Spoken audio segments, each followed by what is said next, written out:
with one more stroke of my Sharpie, voila, magnifique.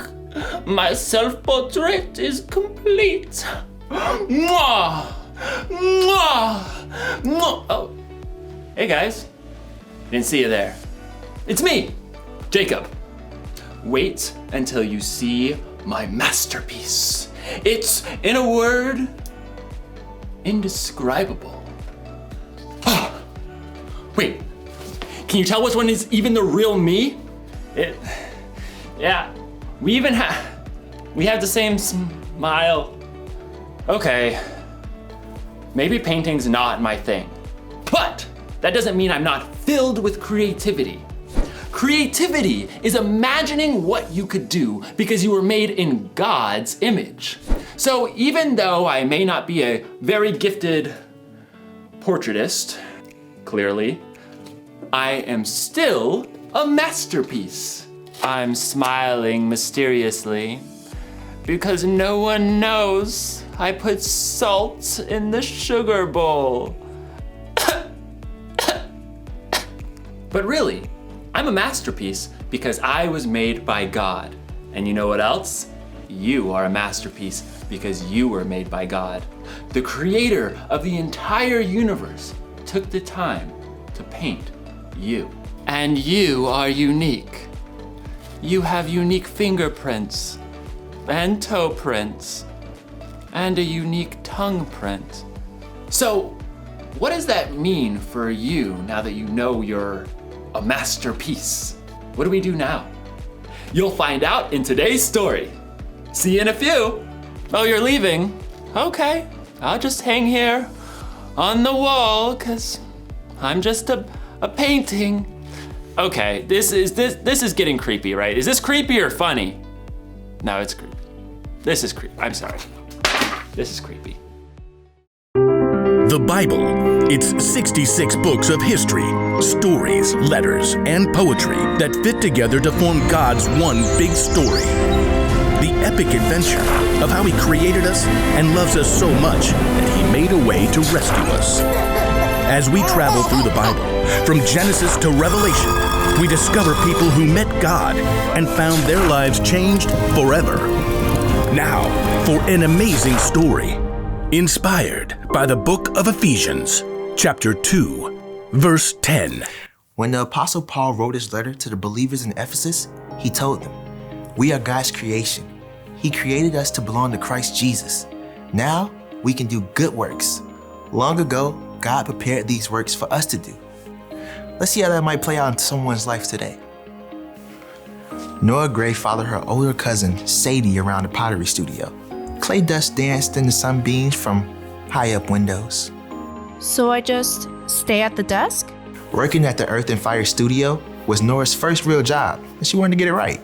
Sadie grinned and pushed back her hair with a clay-flecked hand. Mostly. A bunch of artists have memberships here, so they can use all the equipment and materials. You'll answer questions, take calls, make orders when supplies run out, things like that. What's in there? Nora pointed to an open door near the back of the studio. Oh yes, the closet. Nora led the way over. Sadie peered inside.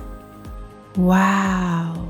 The narrow room was lined on both sides with high shelves. Every shelf and every inch of floor space was crammed with a jumble of tools, containers of clay and glazes, cleaning supplies, and pieces of pottery, finished and unfinished.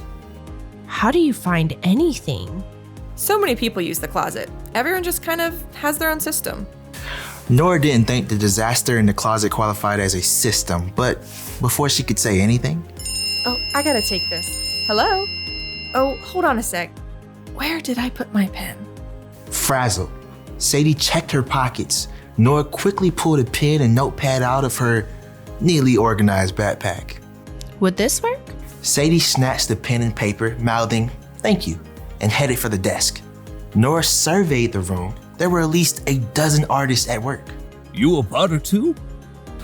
Nora turned to see an older gentleman with a streak of clay in his curly white hair. His long frame bent nearly double over the nearest pottery wheel. Me? No. "Oh, I think everyone's an artist of some kind." I can't even draw a stick figure. Sadie's just letting me work here till I go to college in the fall. Nelson centered a lump of clay on his wheel. You'll see me here most every morning. I'm Nelson. Nora. Real nice to have you here. I'm working on a coffee mug if you'd like to watch. Nora watched, mesmerized, as the spinning clay morphed from a stodgy lump to a smooth cylinder under Nelson's practiced hands. I wish I could make beautiful things like that. You want to take a turn? Sadie tried to teach me. It was a disaster. Nelson smiled, hands still working the clay. I happen to believe that God made each of us to create beautiful things that matter. You'll find your spot. Nora nodded, but she didn't think she'd ever create a piece of art that could make someone smile. Nora, I want to show you the kiln. Sadie reappeared, and Nora spent the rest of the day learning the ropes of her new job.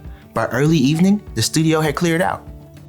You go home. I can lock up at 6, just like you showed me. Well, And I can order more blue glaze, like you said. if you think you got this, that would be great. I can get home early for dinner with the kids. I'm good. Go, shoo. With a wave, Sadie hurried out.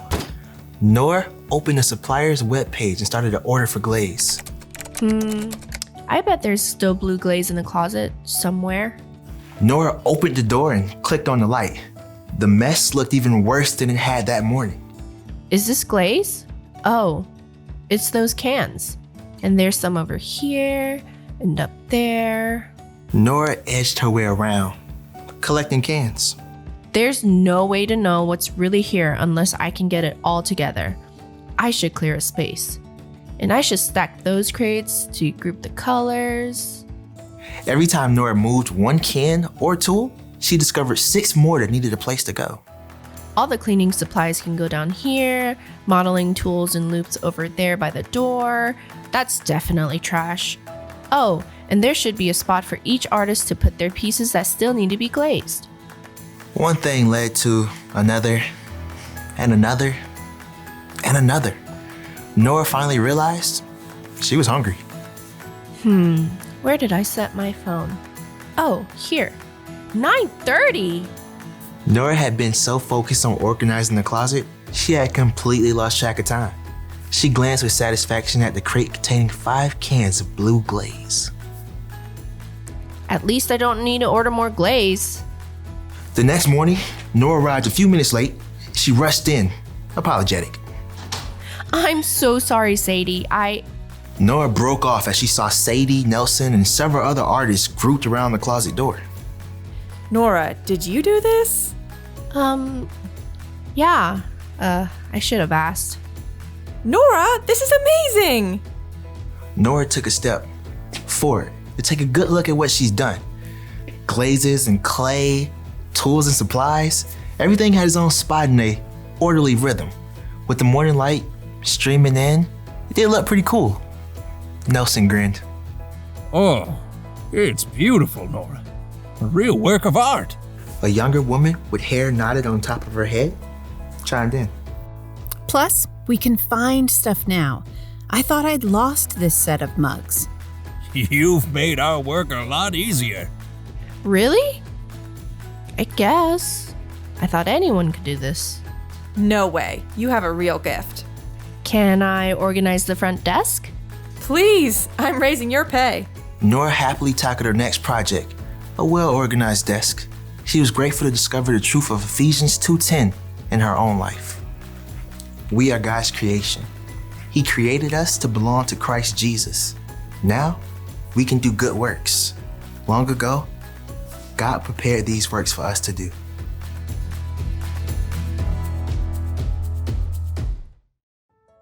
The Apostle Paul wrote, "We are God's creation. He created us to belong to Christ Jesus. Now we can do good works. Long ago, God prepared these works for us to do." Whoa, that's a lot. We are God's creation. Yeah, we covered that. You are a masterpiece of God, created in His image. He created us to belong to Christ Jesus. We were created to have a relationship with God, and that's only possible because Jesus died on the cross for our sins. So, what do we do now? Now we can do good works. Long ago, God prepared these works for us to do. Now we can do good works. You were created, designed, shaped to use what God has given you to do good things and love other people. The question is, how will you use your creativity to do that? Maybe you're an artiste, or maybe you're creative in some other ways. You can solve a complicated math problem, or design the best doghouse ever, or you're a peacekeeper and you can creatively help people work through an argument.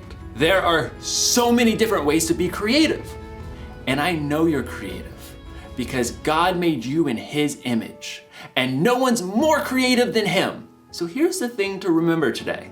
God created you so you can be creative. If you know where you're most creative, find ways to use your creativity to do good things. Make people happy or make a difference in the world. If you're not sure where you're creative, you just gotta look a little bit closer. Think about what you like to do. Or ask a parent or someone you trust what creative things they see in you. And no matter what, ask God to show you how to use your creativity in the best way. Be the masterpiece He created you to be. I reckon that's about all there is to say about that. I reckon you're right. I wonder if I could use this pitchfork here to roast 3 marshmallows at the same time. I'll see you next time, I reckon.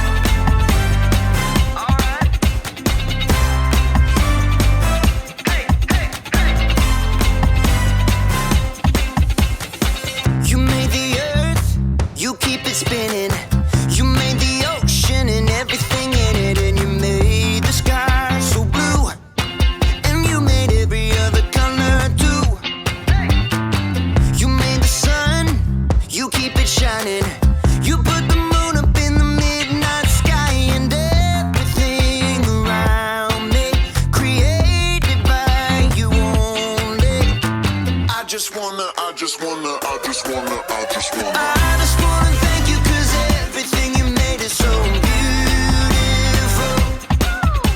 Every single star and every beat of my heart, and it's beautiful.